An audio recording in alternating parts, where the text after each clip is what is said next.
Imaginez une femme qui vit, pense et travaille normalement, sans cerveau, ou presque. Oui, oui, vous avez bien entendu. Je vais vous raconter l'histoire fascinante de Sharon Parker, que l'on surnomme la femme sans cerveau. Alors tout commence dans la petite ville de Barnsley en Angleterre.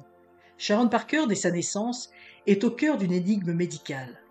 À seulement 9 mois, ses parents apprennent qu'elle est atteinte d'une maladie rare, l'hydrocéphalie congénitale. Un mot compliqué pour une situation alarmante. Le cerveau de Sharon est comprimé par une accumulation excessive de liquide. Sa petite tête ne contient que 15% de matière cérébrale. Et autant dire que les médecins sont pessimistes. Ils préviennent ses parents qu'elle ne vivra probablement pas au-delà de ses 5 ans. Malgré ce terrible diagnostic, ils s'accrochent à l'espoir. Les médecins décident de drainer ce liquide en plaçant un tube dans son crâne, permettant d'évacuer une partie de la pression. Mais une vision surprenante les attend. Le cerveau de Sharon est si compressé qu'il se trouve plaqué contre les parois de son crâne, laissant un grand vide en son centre. En certains endroits, la couche de tissu cérébral est si mince qu'elle ne dépasse pas 1 centimètre. Alors on s'interroge, comment cet enfant pourrait-elle survivre et encore moins se développer? Pourtant, Sharon va défier tous les pronostics. En grandissant, elle fait tout comme les autres enfants, allant à l'école, apprenant à lire, à écrire, et même à exceller. Elle passe d'une consultation à l'autre à l'hôpital, mais jamais elle ne se laisse abattre. Plus tard, elle dira: Je n'avais pas conscience de la gravité de la situation. J'étais une enfant comme les autres. À l'âge de 16 ans, Sharon passe un test de QI, un test de quotient intellectuel. Le résultat? 113. Elle se classe ainsi parmi les 20% les plus performants de la population. Un chiffre que peu auraient imaginé pour elle. Alors les spécialistes en restent bouche bée. Comment ce cerveau si réduit peut-il si bien fonctionner? Alors la réponse réside dans un phénomène mystérieux et prodigieux à la fois, la neuroplasticité. Étant donné que les lésions cérébrales de Sharon ont eu lieu très tôt dans sa vie, eh bien son cerveau s'est réorganisé pour contourner les dégâts. Ce peu de tissu cérébral fonctionne comme s'il était complet, compensant l'absence des parties manquantes. C'est assez incroyable, vous ne trouvez pas? Alors, à l'âge adulte, eh bien, Sharon se lance dans une carrière d'infirmière. Elle rencontre David, qui deviendra son époux. Et malgré les doutes des médecins quant à sa capacité à avoir des enfants, eh bien, elle va donner naissance à 3 enfants en excellente santé, prouvant une nouvelle fois la capacité du corps humain à déjouer les pronostics. Aujourd'hui, Sharon mène une vie bien remplie, travaillant dans une maison de retraite à Barnsley, et bien qu'elle ait une mémoire à court terme plus faible que la moyenne, elle compense avec un carnet qu'elle garde toujours sur elle pour noter les petites tâches du quotidien. Sa mémoire à long terme, quant à elle, est même supérieure à celle de la majorité des gens. Quand les gens voient les radios de mon cerveau pour la première fois, ils n'en reviennent pas. Même pour les médecins à l'hôpital, c'est un véritable choc. Et je peux vous dire qu'il n'y a pas grand monde qui puisse surprendre autant des spécialistes. Mais moi, ça marche à tous les coups. Puis, il y a cette question que tout le monde se pose. Les gens pensent que quelqu'un qui a un cerveau comme le mien est incapable de fonctionner normalement, qu'il lui est impossible d'accomplir des tâches quotidiennes. Pourtant, moi, j'arrive à peu près à tout faire normalement. Et si moi j'y arrive, c'est sans doute parce que les gens n'utilisent pas toutes les capacités de leur cerveau. C'est sûr qu'une grande partie de notre cerveau reste inexploitée. La médecine nous a appris qu'on pouvait vivre avec une seule petite partie de rein, par exemple. Et on va sans doute découvrir qu'il en est de même avec le cerveau. Peut-être qu'on utilise seulement une toute petite partie de notre cerveau. Les scientifiques continuent d'étudier son cas. Et lors d'une étude récente dans l'Ohio, eh bien, l'un des plus grands experts en neurologie s'est penché sur son mystère, sur le mystère Sharon Parker. Et fasciné, il a déclaré: Elle démontre que le cerveau a une capacité d'adaptation remarquable. Certains patients avec le même type de pathologie ont des difficultés, mais Sharon fonctionne presque normalement.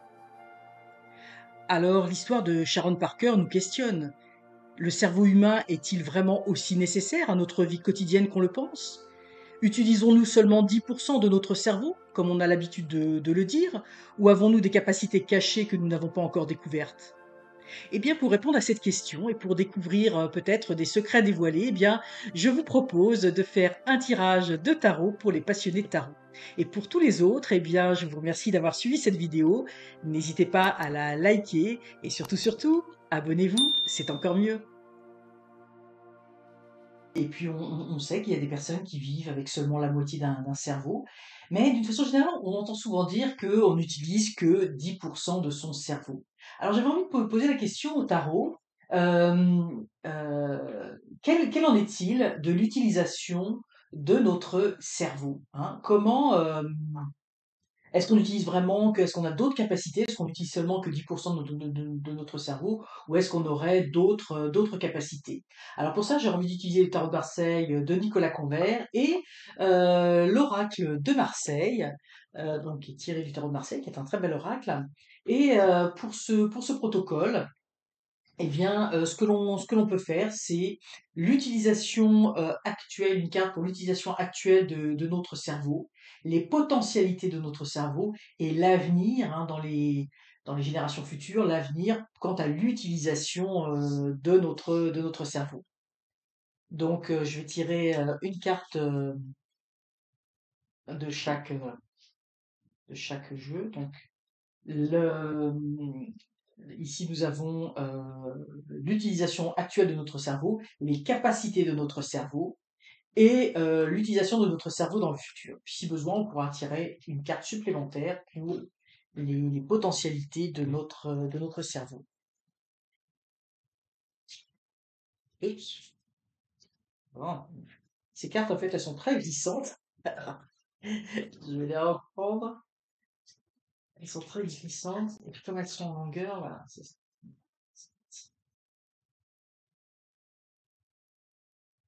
Ça vous permet de voir la beauté des jeux et la beauté de ce jeu. Je pense que j'en ai déjà parlé, mais c'est vraiment un très très beau jeu. Qui est très parlant aussi, hein. Alors, on va voir toutes les cartes. Bon, alors voilà. Donc, on va voir un petit peu ce que nous disent les cartes et puis ce que je ressens. Moi, ce que je ressens actuellement, c'est que au niveau de et on a, au niveau de notre cerveau, vous voyez, ici on a deux personnages et ici on a deux personnages. Et puis après, vous voyez, on n'a que un seul personnage. Bon, là, tout à fait vrai, là, il y a la connaissance. Mais ici, moi, ce que je vois, c'est que actuellement, on est en train de bâtir ce mur. Vous voyez, là, il y a ce mur qui est là derrière, et on a qu'on est en train de comprendre, de construire. Pour moi, oui, il y a le soleil ici représente évidemment toute la potentialité, tout le potentiel de notre cerveau. Et puis on est en train d'apprendre, on est en train de découvrir, on est en train de grimper, de monter à ce mur. Mais quand on regarde le mur derrière ici, il est tout petit. Il est tout petit et puis on voit ces gouttes d'eau là, comme si c'était compliqué pour nous de sortir de la vision que nous avons de notre cerveau. Hein. Et on a quelqu'un ici au-dessus, vous voyez, qui lui il porte son poids, puis qui elle, elle prend le ciment ou tout au moins bon, je pense que c'est du ciment. Donc elle l'allège quelque part. Donc pour moi, vous voyez, il y a comme ça vient du ciel. Hein, il y a comme une illumination. Enfin, on nous aide à essayer de comprendre, mais on voit qu'il est mal parti là. Il est en train de, on a même l'impression qu'il a la l'échelle elle est de travers et c'est vraiment une situation inconfortable. Et là on voit on voit qu'ils ont chaud ces deux petits ces deux petits, il y en a un, on a l'impression qu'il va tomber, l'autre qui essaie de le retenir. Donc pour moi, notre vision actuelle du tarot, elle est bancale, hein, elle n'est pas stable. On voit ces personnages qui sont pas stables, on voit l'échelle qui n'est pas stable. On commence tout doucement à apprendre, on commence à tout doucement à construire, j'ai envie de dire ce mur, à construire la représentation de ce qu'est notre cerveau, mais moi, de ce que je vois, c'est qu'on en est loin. Et puis, on reçoit une aide. Hein. Pour moi, il y a une aide spirituelle, une aide supérieure pour nous aider à cette compréhension. Et il est possible que justement des personnes qui développent certaines maladies, comme cette femme que nous avons vue, ou comme des personnes qui vivent avec seulement une moitié de cerveau, ou en tout cas il y a toutes sortes d'anomalies avec les cerveaux. Il n'y en a pas tant que ça, mais ça nous permet aussi de comprendre, d'avoir une vision, d'apprendre. Et moi je vois qu'on est vraiment, on est comme des petits enfants actuellement, là. On ne sait pas grand-chose sur l'état de notre cerveau et donc sur la capacité de l'utiliser. Et puis, ici, ce que l'on voit, c'est, on a à la fois la justice et à la fois la connaissance. Donc pour moi, il y a quelque chose à apprendre. Il y a quand nous serons prêts, en fait, parce que la justice, c'est un petit peu comme si on nous donnait un sceau, hein, de la justice, on nous donnait une validation de quelque chose. Donc, comment on va utiliser notre cerveau? C'est il faut aussi, être capable de faire preuve de droiture, de sagesse, d'équilibrer les choses. Mais on a beaucoup à apprendre, hein, on a un chemin à parcourir. Pour moi, il y a cette notion d'apprentissage, il y a cette notion de, à un moment donné, le temps sera venu quand, la justice, là j'ai envie de dire peut-être la justice céleste le décidera, quand on aura équilibré certaines forces à l'intérieur de nous.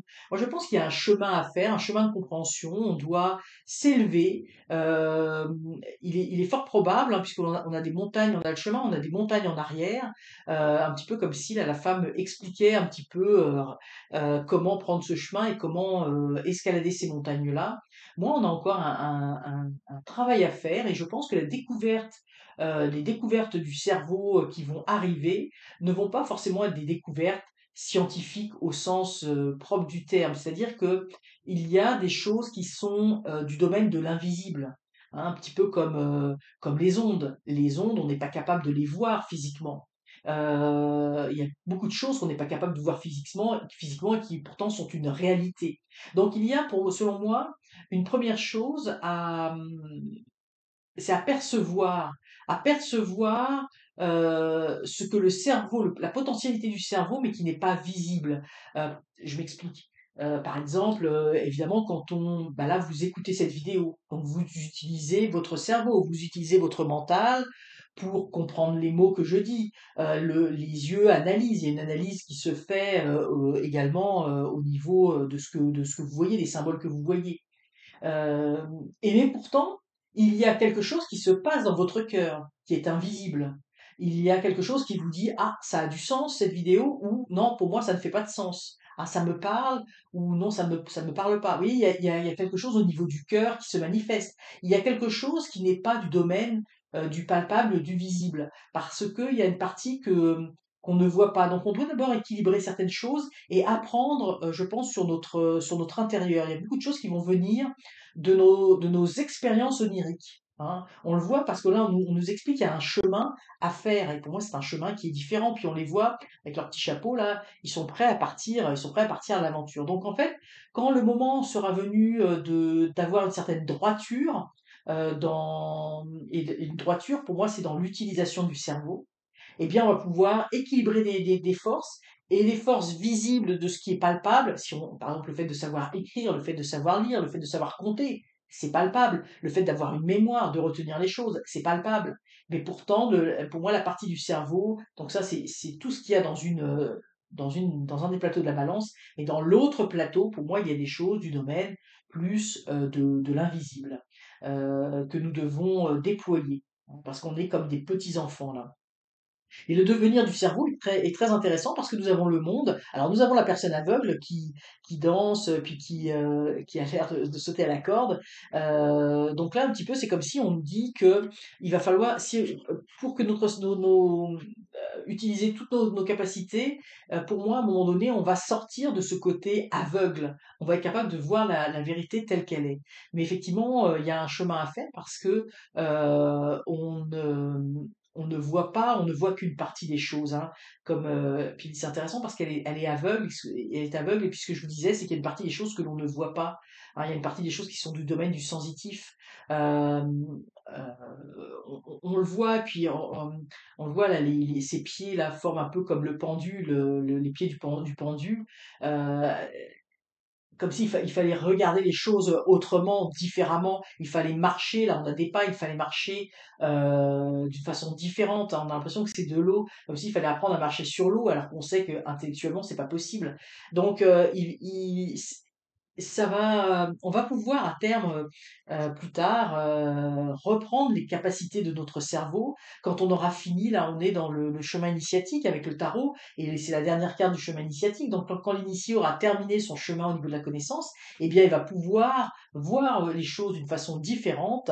Il va pouvoir, là où il était aveugle, il va pouvoir commencer à voir, il va pouvoir commencer à ressentir des choses. Hein, on a ces petites boules d'énergie qui sont dans les airs, donc il va y avoir une certaine forme de connaissance. Donc, chaque fois que le, que le mat aura cheminé sur son parcours et aura terminé son chemin de connaissance, d'apprentissage, eh bien, il va commencer à pouvoir développer d'autres capacités de son cerveau. Alors ce tirage est très spirituel, hein, j'ai envie de dire, très mystique, mais en tout cas, moi, c'est comme ça que je ressens les cartes et que je ressens la réponse à cette question. Alors oui, c'est vrai que la réponse est vraie, oui, on utilise, alors je sais pas si c'est 10%, mais on n'utilise que très peu de notre cerveau. On est comme des petits enfants, on est dans une phase d'apprentissage, on doit, euh, on doit avoir accédé à cette connaissance par une certaine droiture, on doit apprendre, on doit cheminer, et quand on aura terminé notre chemin, en tout cas une partie du chemin, parce que ce chemin est un éternel recommencement, eh bien, on va commencer à voir les choses autrement, on va commencer à percevoir des choses qui ne sont pas visibles de façon tangible.